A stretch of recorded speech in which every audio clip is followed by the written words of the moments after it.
The reality is you can't pour from an empty cup. And in this video, I want to talk about the 4 ways, if you're thinking about retirement or what happens next in your life, you can use to find headspace to make the right decisions for you.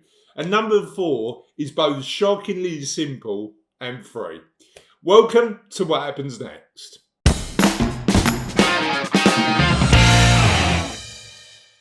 Now, it is true to say that you can't pour from an empty cup, but I don't know whether in the introduction to this video I should have used actual water, because both my legs and my desk now have got a thinly veiled element of moisture on it, which I'm trying to get used to. But anyway, welcome to What Happens Next. And in this video, I want to talk about the fact that so often we're wrapped up in our busy lives. It's really difficult to find both the time and the mental space to think about what happens next.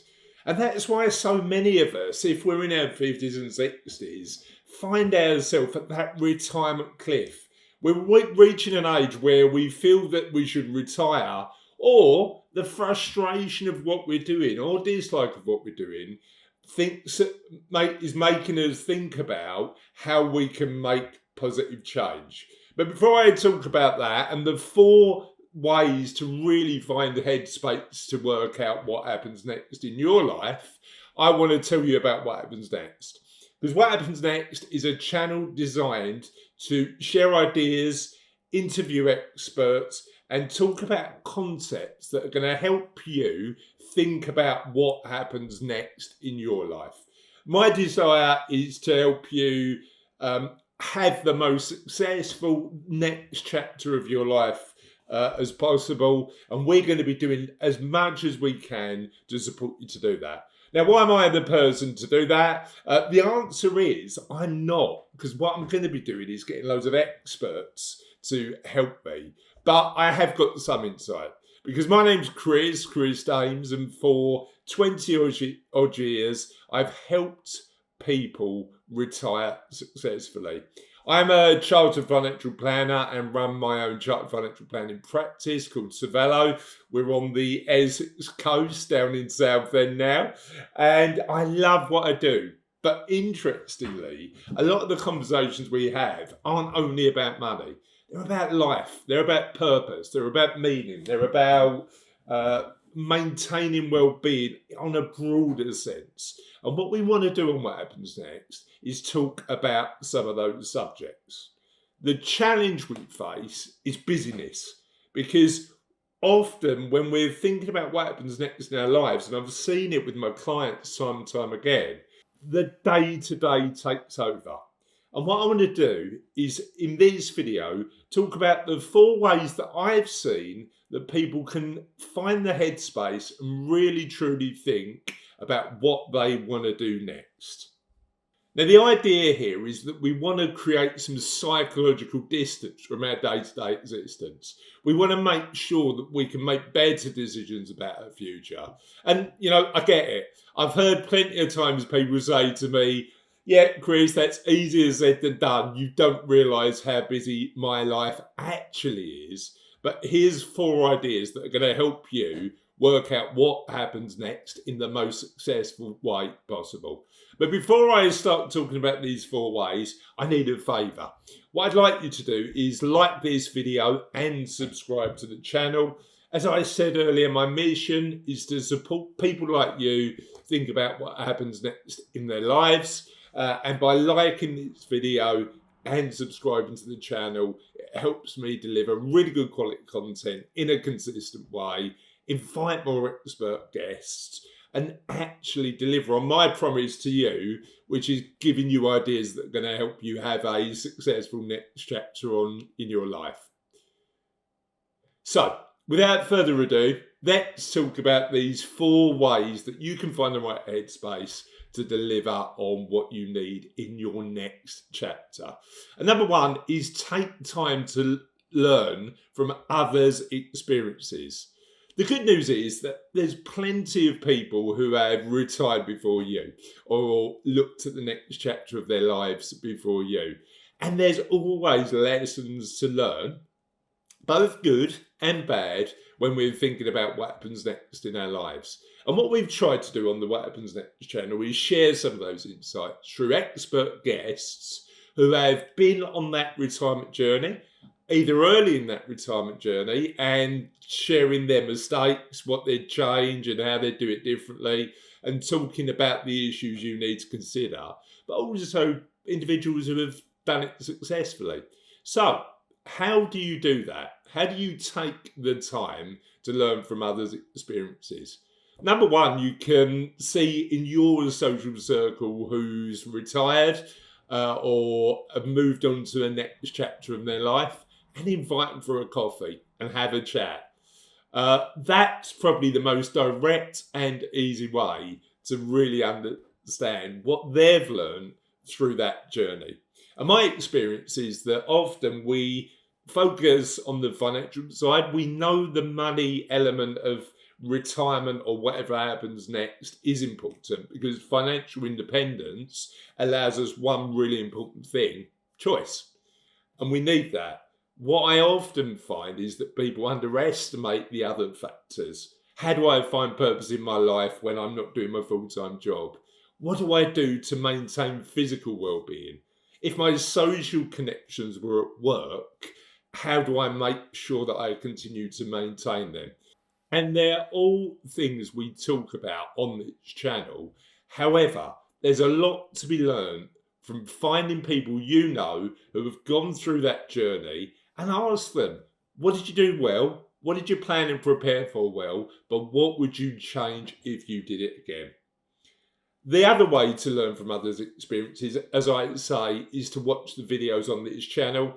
It's not only me talking about some of the elements that you need to consider. We've got loads of interviews with experts to help you work out what happens next. Number two is get a coach. Now, when we're talking to people close to us about retirement or what happens next, they're all with the best intention going to try and help you as much as you can, but there's a problem. They've all got their own opinion about what you should do. And we're all guilty of living our lives through the stories we tell ourselves about the world. We all do it. And for the people we love and care about, we're also guilty of telling stories about their lives. However, my experience is that often what you need is an independent perspective and somebody to challenge you and ask you the right questions about what you want to do next, to make sure that your perspective is informed by how you feel. And this is where coaching comes into play. Because a good coach will give you the headspace, will provide you with the space to think about what you actually want, and can support you to uncover your values, your purpose, and help you decide on that next natural step. Now, our loved ones, with all the best intentions, try to do that. But as I say, because they're going to have an opinion on what's going on, then they haven't got that independence to help and support you with that. And a good coach will. Ultimately, working with a good coach on a relatively regular basis, whilst you're working out what happens next, is about two things. It's giving you a space where you can think about what you truly want, but also it's having a useful and independent thinking partner to guide you through the process. However, whilst the coach can give it a psychological distance, sometimes, in my experience, having physical distance from the day-to-day can also be helpful. So number three is retreats. And often changing our physical environment changes our stress levels, mood, and can have a direct impact on our levels of creativity. And that's why one of the ways you can use to support your journey to what happens next is to take yourself away, go on a retreat, and work out what happens next without being close to those distractions of day-to-day life. And there's a bunch of different options when it comes to retreats. There's day retreats, there's short weekend trips in your country of choice. But if you wanted to really change your environment, I know that there's retreats that are run in far-flung places around the world, all designed to do one thing: give you the physical and mental space to make those decisions about that next chapter. And often the good retreats are hosted by facilitators who are also expert coaches. So you typically get the double win. You get the coach to support you through that thinking journey, but you're also in a physical space where you can think and be creative about that next step in your life. And during one of my brilliant What Happens Next interviews, not brilliant for me, but brilliant for the guests that we bring on, we had the amazing Hilary Rowland and Peter Hyson, who talked about the retreats that they ran and how they support people in the next chapter of their life. We're going to put a link to that interview in the comments below. I hope you enjoy it, and there's a lot to be learned from Peter and Hilary's experience. Because one thing that retreats do that's really important, it allows us to shift perspective, and changing our environment allows us to do that a lot easier. But there's a problem. Retreats and coaching are potentially expensive. So what's a low-cost way or no-cost way we can start thinking about what happens next? And that brings me on to number 4. Actually, before we move on to number 4 and talk about the free way you can really find the headspace to think about what happens next or retirement in your life, I want to offer you something for free. We've got a quiz on the What Happens Next website. You can find our website at www.whathappensnext.life. That quiz is designed to help you understand where you are in terms of well-being in a number of areas of your life. As I say, it's free. You can do it today. It will take 5 minutes. And for completing the quiz, you get a report that looks at every aspect of your life, the areas that you're really strong in, but the areas you might want to improve. And to do that, simply pause this video, click this QR code below, and you can do that as a gift from me and the team at What Happens Next today. Let's move on to number 4. And that's talk to yourself by starting a diary. Now, I know that when I journal, and I journal every morning just on my computer, writing words about what I think about the day, something really interesting happens, because actually I'm always brutally sometimes honest about my own thoughts in my own diary. And it's interesting. I love to write for one reason. It gives me clarity.